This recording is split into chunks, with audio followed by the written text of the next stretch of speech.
Hola organismos vivos del universo, soy el señor Planck y aquí estamos en un nuevo vídeo. Hoy vamos a hablar de matemáticas. ¡Empecemos!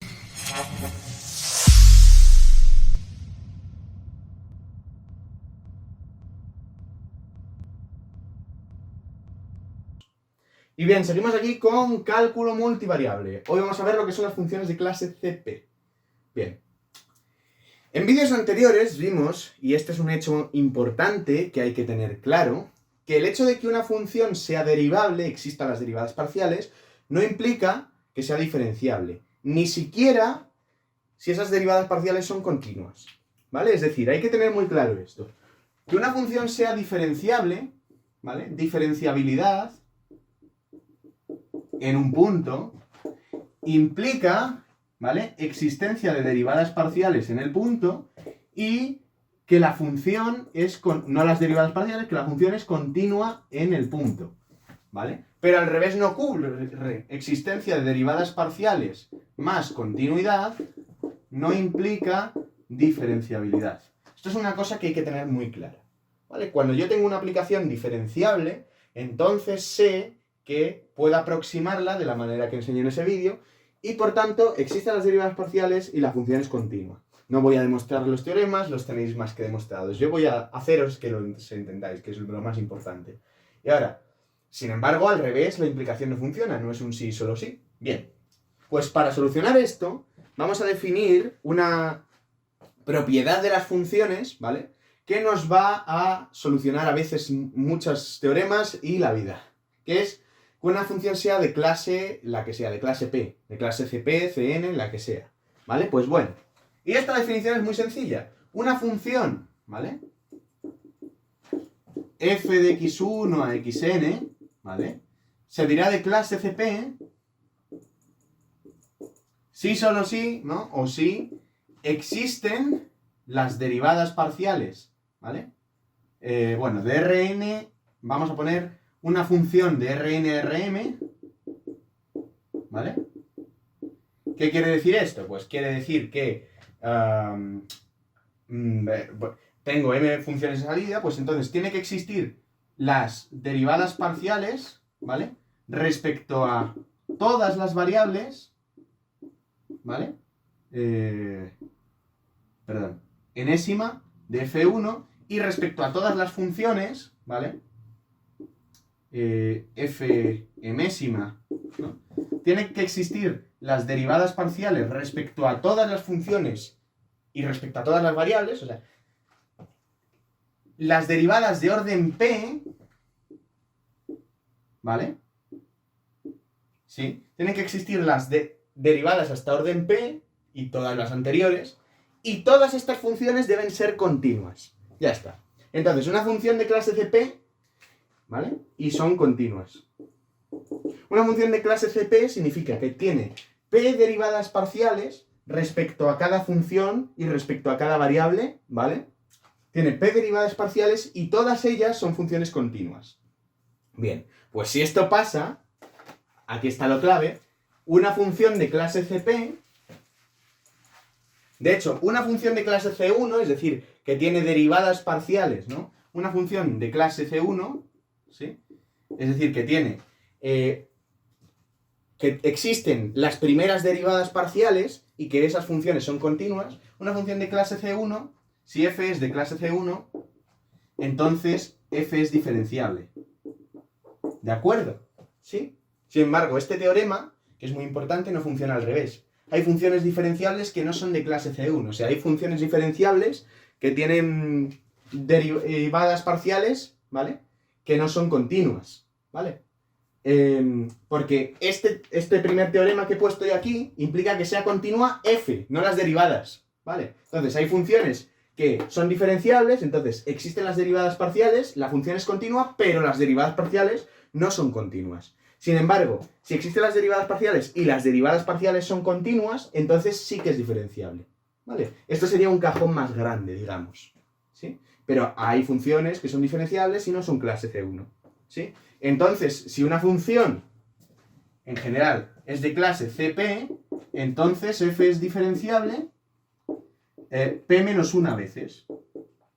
Y aquí lo podemos observar. ¿De acuerdo? ¿Sí? Pues nada, este es un teorema muy importante que nos lleva, como podéis observar, bueno, segundas derivadas parciales, terceras derivadas parciales, ¿no? Derivadas parciales de orden superior, las vamos a ver aquí. Realmente, ¿no? Yo puedo coger una función, y aquí está lo siguiente, yo puedo coger una función y derivarla, ¿verdad?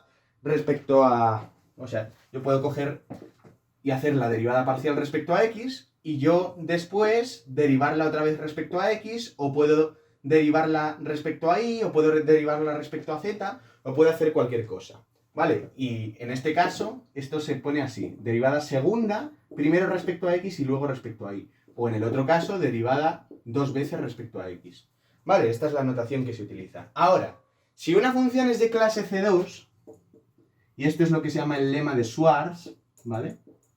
Y es una cosa muy importante, o sea, la gran mayoría de funciones que nos encontremos, que sean de clase C2, pasa lo siguiente, las derivadas parciales segundas cruzadas coinciden, ¿vale? O sea, da igual que derive primero respecto a x y luego respecto a y, que a que derive después, primero respecto a y luego respecto a x. Si son de clase C2 van a coincidir. Por supuesto, si son de clase Cn o Cp, ¿vale?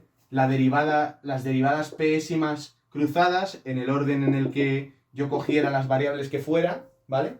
Van a coincidir. ¿De acuerdo? ¿Sí? Esto es una cosa importante a tener en cuenta. Voy a ver cuánto tiempo nos queda. Vale. Y como tengo 6 minutos, como llevo 6 minutos, ¿vale? Voy a introducir la matriz hessiana.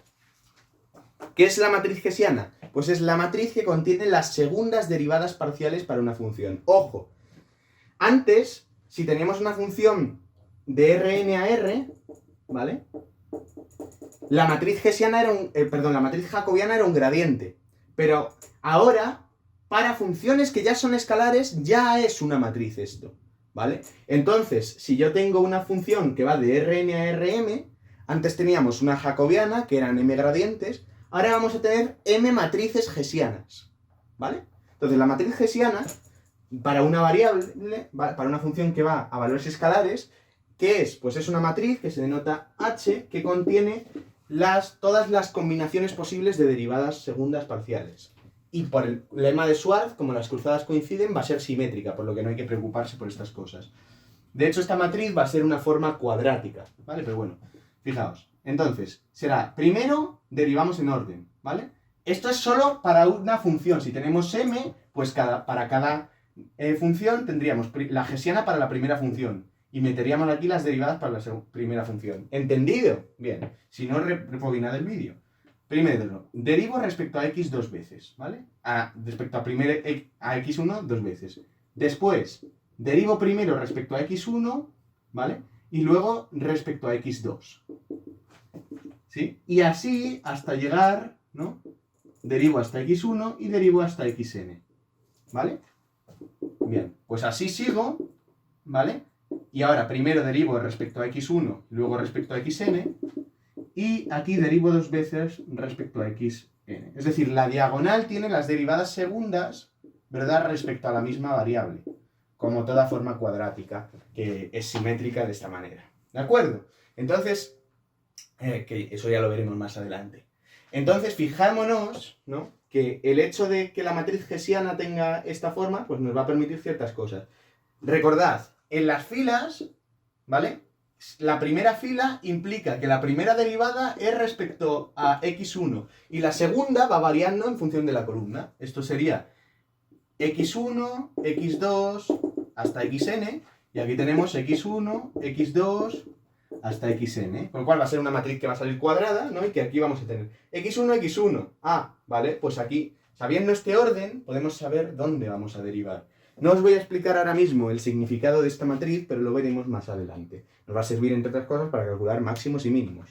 ¿De acuerdo? Pues nada, eso es todo por hoy. Dadle a like, suscribíos y compartid este vídeo por vuestras redes sociales, como los átomos comparten sus electrones para combinarse entre sí. ¡Nos vemos!